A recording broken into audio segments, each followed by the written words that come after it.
నెల్లూరులో రాజకీయం రసవత్తరంగా మారింది. ఏదైతే నెల్లూరులో వైఎస్ఆర్ కాంగ్రెస్ పార్టీ పని అయిపోయిందని చెప్పి కూటమి పార్టీ నాయకులు కానీ ఒక వర్గం మీడియా కానీ ఏదైతే ప్రచారం చేస్తూ ఉందో, ఇక్కడ వైసీపీలో ఉన్నటువంటి పెద్ద లీడర్లు పార్టీ మారిండొచ్చు కానీ క్యాడర్ మాత్రం అదే బలంగా ఉన్నది, భయపడాల్సిన పని ఏం లేదని చెప్పి వాళ్ళు చాలా స్ట్రాంగ్గా ఉన్నారు వైసీపీ పార్టీ. అక్కడ లీడర్లు ఉన్నప్పటికీ కూడా క్యాడర్ లేకపోవడంతో వాళ్ళే భయపడుతున్నారు అనడానికి ఇప్పుడు నెల్లూరులో జరుగుతున్నటువంటి పరిణామాలే అతిపెద్ద ఉదాహరణ. అండ్ అదేవిధంగా ఇన్ని రోజులు ఏదైతే అనిల్ కుమార్ యాదవ్ కనుమరుగైపోయాడు, ఇక రాజకీయాలకు స్వస్తి చెప్పినట్టే గతంలో సీట్ మార్చారు కదా. సో ఈ క్రమంలో అయిపోయింది అనుకున్న తరుణంలో కరెక్ట్ టైంలో బయటికి వచ్చి కరెక్ట్ దెబ్బ కొట్టాడు అనడంలో ఎలాంటి సందేహమే లేదు. ఎందుకంటే వీళ్ళు ఏదైతే కార్పొరేటర్లకు సంబంధించి నెల్లూరు 54 వైసీపీ క్లీన్ స్వీప్ చేసింది అప్పుడు 2021 జరిగిన ఎన్నికల్లో. అంటే టీడీపీ పార్టీకి ఏమీ లేదు, ఇక్కడ సున్నా. అలాంటి వీళ్ళు ఏదో మేము సాధించేసామని చెప్పి నయాన భయాన అన్ని రకాలుగా అన్ని అస్త్రాలు వాడి అందులో ఉన్నటువంటి కార్పొరేటర్ 43 మందిని టీడీపీ పార్టీలో చేర్చుకున్నారు. ఇక్కడ మేయర్గా ఎవరైతే ఉన్నారో స్రవంతిని దింపాలని చెప్పి అవిశ్వాస తీర్మానం పెట్టాలని చెప్పి ఆమె అవినీతికి పాల్పడుతుందని చెప్పి ఆమె భర్త అవినీతికి పాల్పడుతున్నాడని చెప్పి అభివృద్ధి కార్యక్రమాలు చేయనివ్వడం లేదని చెప్పి ఇట్లా రకరకాల కారణాలు వాళ్ళు ఏదని చెప్తారు. అట్లా చెప్పి ఈ 40 మంది కార్పొరేటర్ల చేత కంప్లైంట్ ఇప్పించడం జరిగింది నవంబర్ 24న. సో ఈ క్రమంలో ఈ డిసెంబర్ 18న మరి కౌన్సిల్ మీటింగ్ జరగాలి, అక్కడ ఓటింగ్ కూడా ఉంటుందని చెప్పి కలెక్టర్ గారు కూడా దృష్టికి తీసుకోవడం, కలెక్టర్ గారు కూడా మరి ఓకే చేయడం. సో అంతా మనం అనుకున్నట్టుగానే జరుగుతూ ఉంది, ఇక మనదే అని చెప్పి ఏదైతే టీడీపీ పార్టీ భావించిందో ఈ క్రమంలో అనిల్ కుమార్ యాదవ్ అదేవిధంగా పర్వతిరెడ్డి చంద్రశేఖర్ రెడ్డి వీళ్ళు ఇరువురు కూడా వైసీపీ నుంచి ఆ టీడీపీ పార్టీలో చేరినటువంటి కొంతమంది కార్పొరేటర్లను అసంతృప్తులను, అంటే ఆ పార్టీలో వాళ్ళ విధానాలు నచ్చక ఎవరైతే ఉంటారో వాళ్ళ 5 మందిని జగన్ గారి సమక్షంలో నిన్న మళ్ళీ తిరిగి పార్టీ కండవ కప్పించడం జరిగింది. 6వ డివిజన్, 5వ డివిజన్, 51వ డివిజన్, 16వ డివిజన్, 34వ డివిజన్లకు సంబంధించి. సో అప్పుడు మొదట్లో ఎంతమంది అయితే పోయారో తిరిగి 11 ఉన్నది, అంతకుముందు ఈ 5 మంది అయితే 17 మందికి పెరిగింది వీరిది.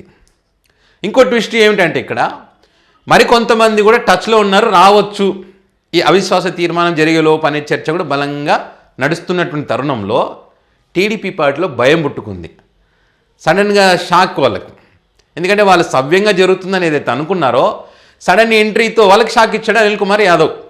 ఏ రకంగా వాళ్ళకి షాక్ అంటే ఇక్కడ అవిశ్వాస తీర్మానం డిసెంబర్ 18న పెట్టబోతూ ఉన్నారు. అంటే ఇక్కడ 28 మంది బలం కావాలి. ఓకే, ఇప్పుడు 5 మంది వచ్చేసారు అక్కడికి. సో వీళ్ళకు ఉన్నటువంటి 43లో 5 మంది పోతే 38 మంది ఉంటారు. ఈ 38 మందిలో 35 మంది గోవాకి తీసుకుపోయినారంట, జంప్ గోవాకి భయపడి. వీళ్ళని ఏం చేస్తారో, ఇందులో ఎంతమంది మళ్ళీ వైసీపీలోకి పోతారేమో ఒక భయం. ఎందుకంటే వాళ్ళు గెలిచింది ఎక్కడ, వైసీపీ పార్టీలో ఆ కండువ మీద వాళ్ళు కష్టపడి వాళ్ళు ప్రచారం చేస్తే అక్కడ జగన్ గారి ముఖం చూసి పార్టీ ముఖం చూసి ఓట్లు వేశారు కాబట్టి మళ్ళీ వాళ్ళు తిరిగి పోతారేమో.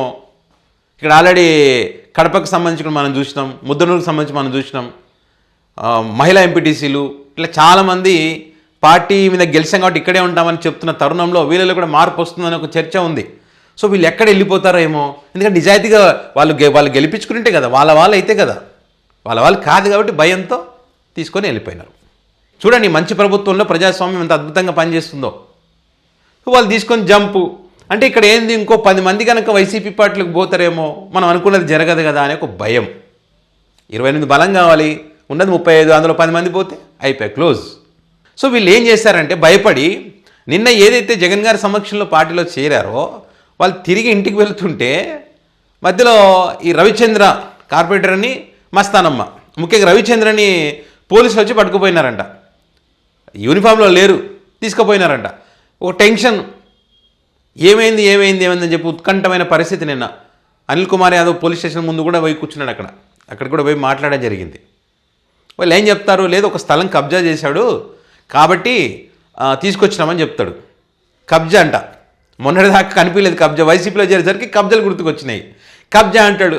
ఆ కబ్జా అన్న మరుసటి రోజే రవిచంద్ర వీడియో రిలీజ్ చేస్తాడు, లేదు నేను వైసీపీలో చేరడం లేదు, అదేదో పొరపాటున పోయినా మళ్ళీ నేను టీడీపీలోనే ఉన్నా అని చెప్పి వీడియో చేస్తాడు. అది మనసులో నుంచి వచ్చిన మాట కాదు, కబ్జా అని చెప్పి అక్కడ భయపెట్టారు కదా, దాని ద్వారా వచ్చినటువంటి ఫలితం ఇది ఆ వీడియో. మస్తానమ్మ కూడా అంతే. ఇట్లా ఎందుకు భయపడుతున్నారు వాళ్ళంతా అంటే ఇప్పుడు అనిల్ కుమార్ యాదవ్ చెప్పినట్టు నెల్లూరులో ఒక సీజన్ నడుస్తూ ఉంది. ఏం సీజన్? గంజాయి సీజన్.